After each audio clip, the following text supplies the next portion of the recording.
You see that I'm rocking a wristband here. And no, it's definitely not a fashion choice. And no, it's not because I love fall, although I do love fall. Fall is awesome. You know, that's hot cocoa time coming in.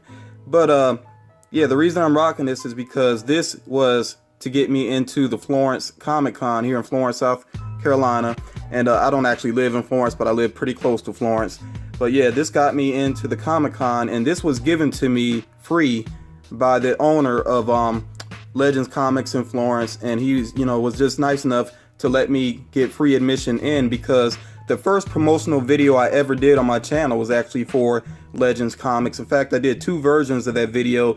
Originally, with the first video, I had done an interview with the owner, Denny, and there were just some issues syncing up the audio or whatever, so I did a version where I just showed off the store.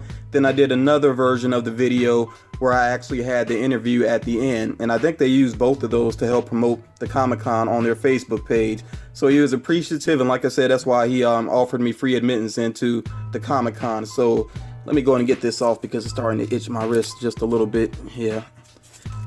So I went out to the Comic-Con and I spent maybe I'm not even sure how long. I feel like I was out there at least 2 hours. Could have been closer to 3 maybe, because I did want to try to get plenty of footage. I'm going to do a full Florence Comic Con video later on this week. So this video here, I just want to show you what I picked up at the con. I really didn't go with the intention of buying much.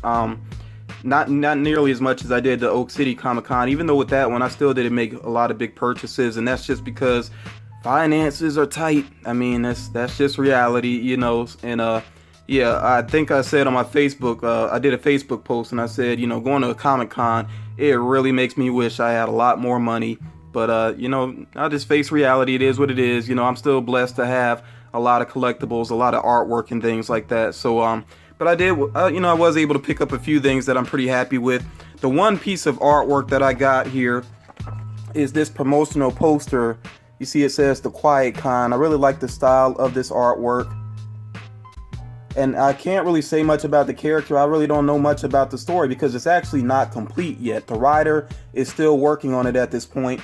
And the writer's name is Chuck Brown. Okay, you see his name there at the bottom.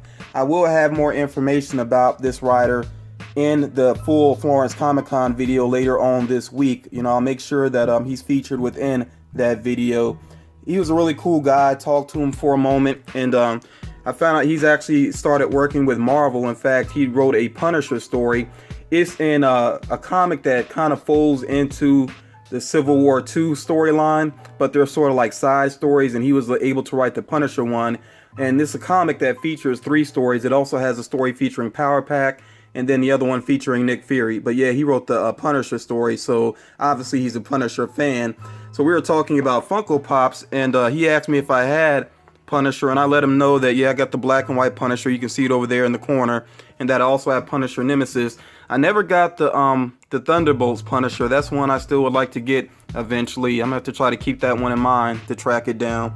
But yeah, he's talking about how he didn't have any luck finding the black and white Punisher, and Chuck Brown, he seemed like a cool guy, but yeah, he's not getting my Punisher, But yeah, he's really cool to speak to. But anyway, look, let me go ahead and show you what else I got. Because like I said, there were a lot of artists there, a lot of, great looking artwork. But I already have enough artwork that I still need to get up on the wall. So I really don't think I need to buy much more artwork, at least not right now.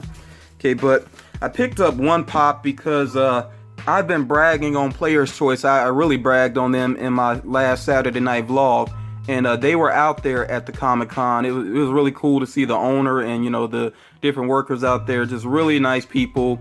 And they, to me, as far as Funko Pops go, I think they had the best booth going.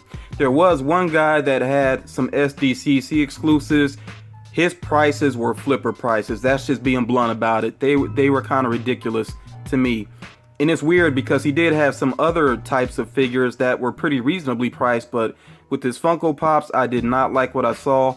There was one other booth, they had some Funko Pops as well, but the boxes were not in great condition and they just really didn't have anything that stood out. And then one more booth, it was pretty much the same thing. The boxes were in better condition, but once again, commons, and I mean pretty easy to find ones. In fact, maybe oversaturated ones. So overall, as far as Funko goes at the con, I wasn't super impressed, but I was glad Player's Choice came through for me. And one figure I've been meaning to pick up, I've actually seen it at Player's Choice, and I just kind of was taking my time to get around to it. But with Halloween approaching, I thought it was appropriate to go ahead and get Ghostface from Scream. Yeah, like I said, I've been meaning to get this one for a while. I've seen it in stores, and I really want to get another horror pop. So, and I do like this one. I like the design of it. I like the Scream series. You know, even though the movies were kind of up and down, I think I like 1, 2, 3 was the worst one. And then part 4 was pretty decent. I mean, it's kind of rough for it to come back after so much time, but it's decent. And then I actually did like the MTV series, season 1. I don't know if they've done season 2 yet. I've only seen season 1 because it was on Netflix. But yeah, really glad to have this one now. And, you know, like I said, in time for Halloween. Another one, I did not plan on getting this one. I really didn't. I saw the pictures of it. I was like, it looks cool. And people who are a big fan of the movie series, they're going to be really happy with it. But, you know, I was thinking it's not for me. And then I saw it in person and I was blown away. And I was like, yep, I gotta have it. It's a 6-inch figure. It could be considered horror.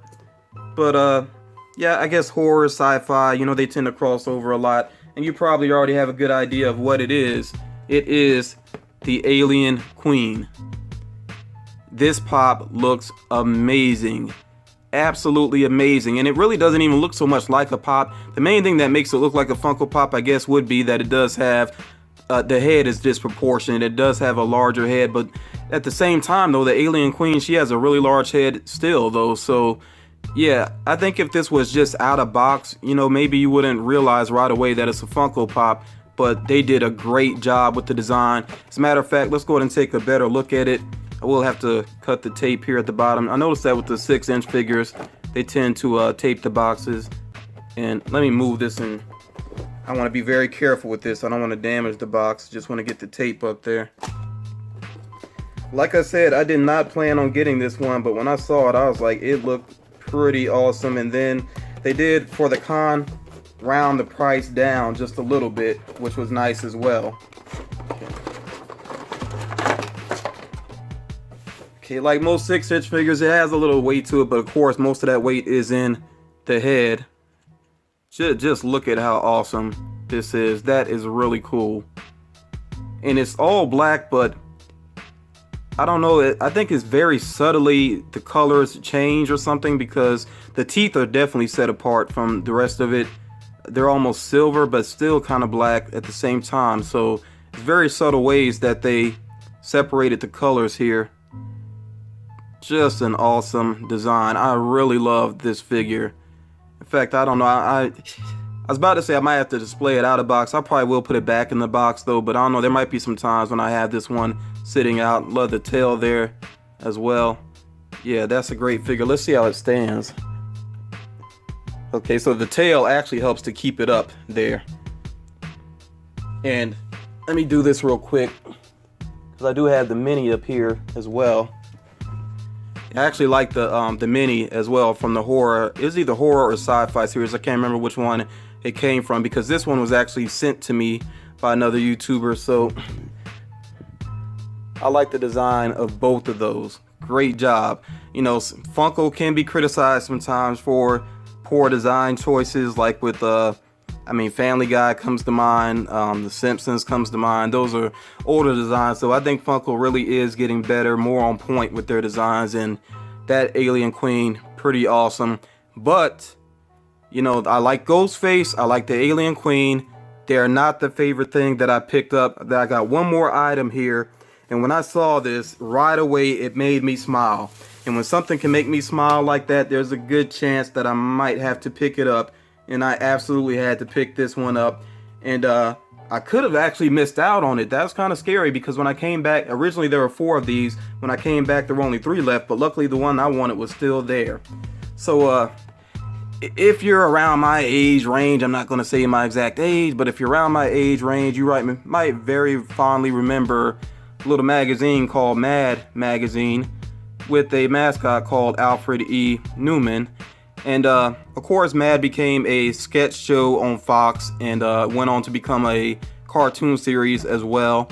But I still remember Mad Magazine fondly. I really like those, the parodies and the foldables and everything. I mean, it's just really funny. And now you might be getting curious here. It says Mad Alfred E. Newman as the Flash. And look at this here, Just Us League of Stupid Heroes. So check this out. We have Alfred E. Newman as the Flash. That is making me smile right now. This is pretty awesome.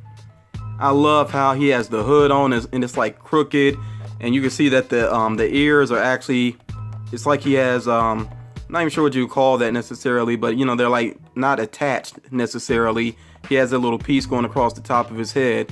They're almost like earmuffs, I guess. So I'd say more like earmuffs really to create that look there. He actually has the gloves that he has on.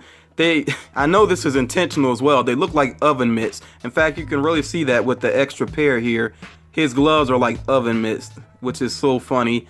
The boots are oversized. They look more like rain boots, really. So this is very much like a Flash costume that he probably just threw together as opposed to the real Flash costume.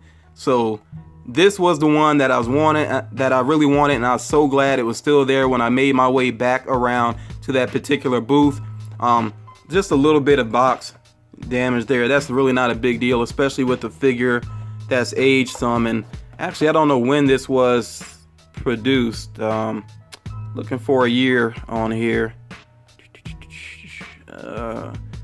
I'm not seeing it. Maybe I'm overlooking it. Yeah, I don't see a year, but I may have to look it up and see exactly when this came out. It's kind of weird that they have the copyright there, and I'm sorry for it being so blurry.